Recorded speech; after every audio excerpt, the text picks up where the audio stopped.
Сара жолдасы Жақып екеуі ғылым адамдары. Үйдегі қонақ бөлменің бір қабырғасын үлкен кітап сөре салып тұр. Жақып ғылыми институтта ғылыми дәрежесі жоғары қызметкер. Сара жоғары оқу орнының мұғалімі. Сәуле есімді қызы мен одан 2 жас кіші Айбек деген ұлы бар.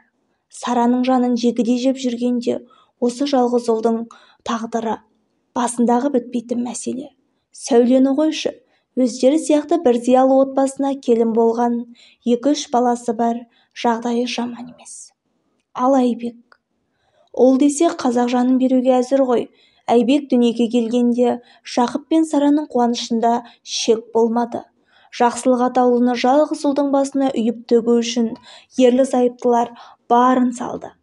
Қанаттыға қақтырмай, тұмсықтыға шоқтырмай мәпелеп өсірді. Ел қиындық көрген 90-шы жылдары нарық кезеңінде елдің баласы жамаулы киім киіп жүдеп жүргенде Айбектің қарны тоқ, көйлегі көк болды. Жақып пен Сара өздері аш қалса да үйдегі бар дәмдіні Айбектің аузына тосты. Сатылымға түскен сапалы киімді бірінші осы Айбекке әперетін.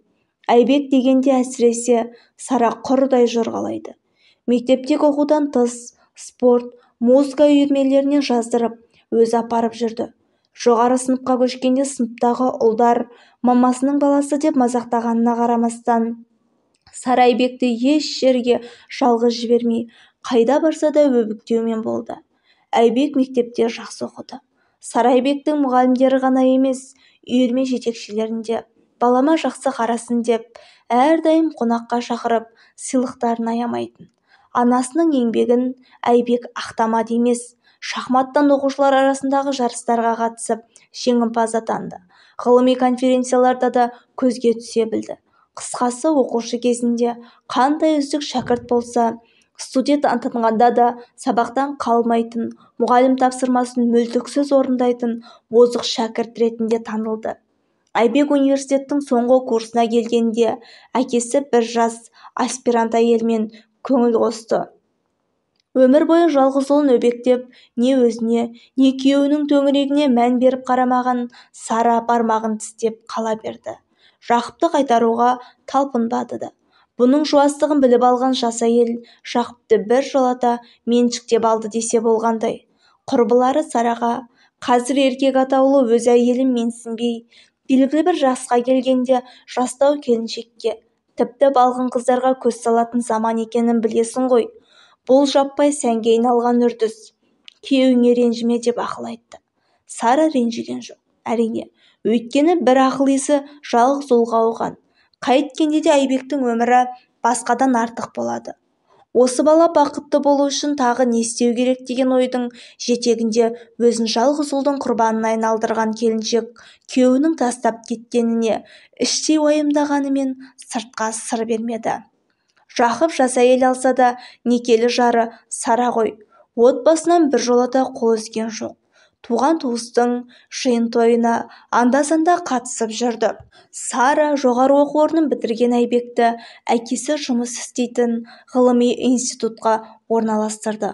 Қолында дипломы бар білікті маман болған кезінде де Айбек шеше қамқорлығынан ажырамады. Үйге келсе тамағы дайын, киімі үтіктеулі. Тумысынан көбіне үндемейтін, тапсырылған істі төзіммен атқара беретін жуас Айбектің сырлас досы да жоқ еді. Көзін ашқалы көргені шешесі. Ақыл айтатын досы да, қандай да бір қиындықтың жақындағанын білсе, өбектеп, қорғаштайтын қамқоршысы да осы анасы. Сөйтіп жүргенде уақыттың қалай өткенін білмей, Айбек 30-ға келді. Төңіректегі таныстардың ұл-қыздары отау көтеріп, балалы шағалы болып жатыр. Айбек болса сопа басы сопиған күйі, ешқашан қызбен қыдырмақ түгілі бетіне қарап сөйлеп көрмеген. Айбектің ұяң мінезін білетін таныстары келін болар қызды өздері табуға кірісті. Бірақ Айбек кім қандай керемет қызбен таныстырам десе де ат-тонын ала қашатын. Атаның қартайды, қасыңда әйелің болмаса ер адамға жалғыз қалу қиын. Жас 60-қа келген әке-шешеңе немере сыйлайтын жасқа келдің ғой деген үлкендердің сөзіне де Айбек серпін бермеді. Айбектің жасы 35-ке келді.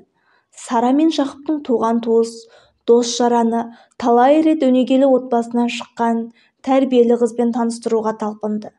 Бірақ Айбектің біресе сөз жараспай, біресе айтқан бойжеткенмен кездесуге құлқы болмай, үйлену мәселесі кейінге қала берді.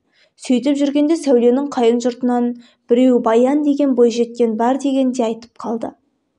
Жұрттың үйлен деген сөзі шашатқан болар, әлде Баянмен некесі баянды бола ма деген сұрақ төңірегінде ойлануға шамасы жетпеді ме, әлде басқалай нәрсе түрткі болды ма, әйтеуір осы қызға Айбек үйленетін болды. Екеуі еш қыдырмастан шаңырақ көтеру мәселесі әп-сәтте шешіле қалғанына жұрт аң-таң. Баян дәрігер екен. Қаладағы жекеменшік емхананың бірінде жұмыс істеді. Сараның құрбылары емделуге барғанда қыз ұнап, баласын алып берген ғой деп шешті. Бірақ бұл қызды Сараның таңдамағаны айқын еді. Қыз балаға ұқсамайтын дөңкиген денесі, сөйлегенде шәңкілдеп шығатын дауысы, қырқылдаған күлкісі мейірімді дәрігерге еш келмейді. Сара ұзын бойлы, момында тұйық мінез Айбекке Баянды тең көрмеді. Бірақ 35-ке келгенде бұйыртып тұрғаны осы шығар. Мейлі, келісім берейік. Келін болған соң жағымсыз әрекеттері басылып, түзелетін шығар деген үмітпен Сара ұлының Баянға үйленуіне келісім береді. Ана жүрегі сезген екен, келін кесапатты боп шықты. Әйел затына тән ибалылықтан жұрдай, біреудің алдындағы асын тартып ішер арсыздығы той күні-ақ жұртқа жария болды.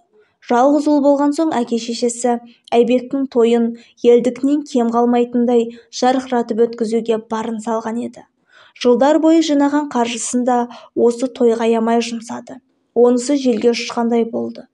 Баян той үстінде елдің көзінше Айбекті құшақтап, ернінен сүйіп алды. Тойдың соңына дейін бірнеше рет бетінен сүйгенде ел аң-таң қалып қалған. Баян Айбекке ғашықпын, ешкімге бермеймін деген сөзді тойдан кейін де ата-анасының көзінше жиі айтып жүрді. Келіннің жеке бас мәдениеті төмен болғанмен уақыт өте келе өзгерер. Әйтеуір балама дұрыс қарас екен деген ана үміті ақталмады. Баян көңіл күйі болса тамақ істейді. Қаламаса үй шаруасына қолын тигізбейді. Айбектің тамағын әзірлеп, жұмыстан күтіп алу, киімін жуып үтіктеу сияқты шаруаның барлығы сол күйі Сараның мойнына түскен жоқ. Ол ма? Баян тамақты көп ішеді екен. Дүкеннен азық-түлік тасу де ененің мойнында. Баянға әй дейтін әже, қой дейтін қожа жоқ. Қалаған күні төркініне кетіп қалады. Қала шетіндегі әке-шешесінің үйіне Айбекті шақыртып алады. Біресе шешесінің қасында, біресе әйелінің төркініне түнеп, екі ортада Айбек жүр. Бірте-бірте келіннің беті ашыла берді. Төркінінен үйге келген сайын Сараға тиіседі. Үйіңізді Айбектің емес, менің атыма аудармайсыз ба дейме? Балаңыз менен ешқайда кете алмайды. Мәңгі біргеміз дейме? Орынсыз сөзі көп. Екі көзі Сараның күйеуі, екеуі кеңес кезінде алған 2 бөлмелі пәтерде. Оқу білімнен басқаны білмейтін жуас отбасыға келіннің салған ойраны аз емес. Келін боп түскен күні-ақ үйдегі қабырға тола кітапты макулатураға өткізуді талап етті.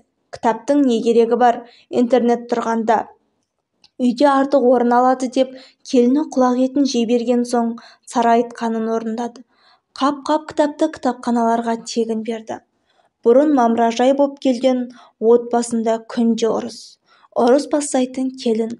Енесін жағын-жағынан түртпектеп, орынсыз сылтаумен жүйкесін жейді. Міне, Айбек пен Баянның үйленгеніне 3 ай өтті. Бұрынғы аққұба Сараның бетін әжім басты. Көзінің алды ұйқысыздықтан көгеріп жүр. Баласының ертеңін ойлайды. Мынадай әйелмен ұзаққа бармасы анық. Не келін боп ата-енеге жақпайды, не әйел боп ерінің көңілін таппайды. Үйде көбіне сөйлейтін де осы Баян.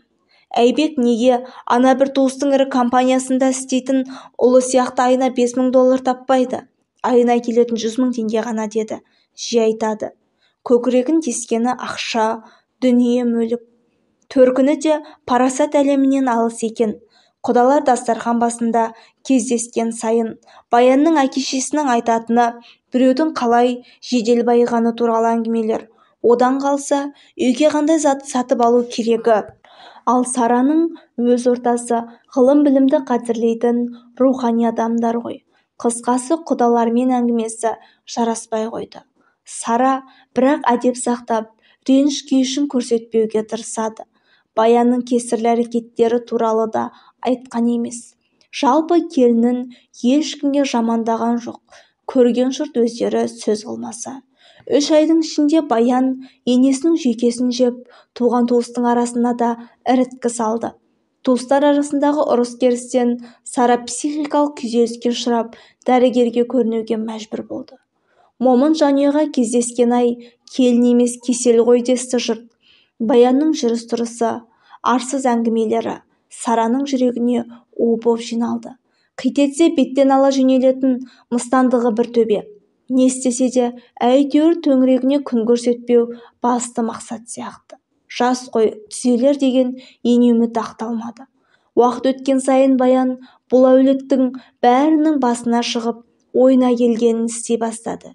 Бірде келіне үйге түнемей, 2 күн бойы хабарласпай, 3-ші күн оралғанда Сара қайда жүргенін сұрады. Ал не істейсіз? Бастығыммен ұйықтадым деп баж ете қалды. Осындай сұмдық сөзді естігенге дейін шыдамдылық танытқан Сара көнді. Бітті. Мына бәледен баланы ажырату керек.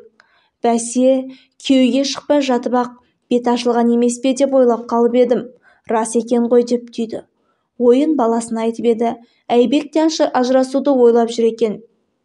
Дереу сотқа ажырасуға өтініш беретінін айтты. Ендеше, бұл үйленген 3 айда үйдің берекесі кетті емес пе? Айбек Баянның айтқанымен жүрем деп, жұмысындағы тапсырмаларды орындамай, бірнеше рет сөгіс естіді. Бұрын істі тиянақты атқаратын жігіттің енжар күйге түскеніне ұжым да аң-таң. Сара болса, Баян сөйлемесінші, сол риза болсыншы деп, банкке жинаған азғантай ақшасына қымбат дүкендерден азық-түлік тасимын деп жүріп, қаржылық жағынан тоқырағаны былай тұрсын, келіннің кербақ әрекетінен жаны да жүдеп бітті. Бұл 3 айда не көрмеді бұлар? Енесінің екеуін ажыратуға ниетті екенін білген Баян Айбекті уысында ұстау үшін білекті бір топ жігітті жалдап қоқан-лоққы көрсеткені бар. Оқиға бұлай болып еді. Институттан шығып, көшеге шыға бергенде Айбекті бір топ жігіт қоршап алады. Сен біздің қарындасымыздан ажыраспақ екенсің ғой. Көрсетеміз ажырасуды саған деп көжеткен біреу Айбектің тұмсығын жұдырықпен бір қояды. Өмірінде ешкімнен қақтығысып көрмеген Айбек не болғанын түсінбеген күйі шалқалап барып жерге құлады. Институттың күзетшісі көріп қалып жедел жәрдем шақырды. Әйтеуір соққыға тимеген екен. Дәрігерлер тексерген соң Айбекті үйге жіберді. Осы оқиғадан кейін Сара ұлының өмірі үшін тіптен қауіптене бастады. Айбек екеуі Баянға ажырасу туралы айтқанда келін айқайға басқан. Әдеттегі ащы даусымен небір былапыт сөздерді жаудырды. Сараны да, екі ортада жүрген Айбекті де аямай балағаттады. Мен босқа ажыраспаймын, алдымен үйді менің атыма аударасыз деп талабын төтесінен қойды Баян. Сара Баяннан аман-есен құтылудың жолын ойластырды. Ол екеуі күресіп, көкбет келінді жеңбе сайын телефонын қолына алып, туған-туысқа ұлының ажырасатынын хабарлады. Туыстар Баянның 3 ай ішінде отбасын құлдыратқанын білсе де, жағдайдың тіптен шиеленісіп кеткенінен хабарсыз еді. Сара көз жасына ерік берген күйі Болат деген үлкен ағасына хабарласады. Келін ажыраспаймын деп қасарысып отырғанын, сол үшін небір құйтырқы амалдарға барып, тіпті Айбекті бұзақыларға ұрғызғанын жеткізді. Қорықпа, туыстар жиналып, аждахаға айналған келіннен құтқарамыз деп, жап-жас боп алып, отбасын үрейде ұстаған не деген мыстан еді деп Болат. Бұл ағасы мінезді, адуынды еді. Айбектің әйелімен ажырасу туралы сот процесін өз араласты. Баянның туыстарын шақырып, қызы келін боп түскелі істеген теріс әрекеттерін жіпке тізгенде айтып, арыздығын бетіне басты. Баян өз қарнын тойдырып, қымбат әшекейлер сатып алып, сәнді киінгеннен басқа түк бітірмегенін жеткізді. Бұндай текетіреспен 2 жастың отбасы болуы мүмкін емес деп кесіп айтты. Үйленгендерінен 4 ай болған күні Баян төркініне бір жолата кетті. Кеткен келін оралмасын, қайдан ғана кезігіп еді сол пәле деп есін жинай алмай Сара отыр.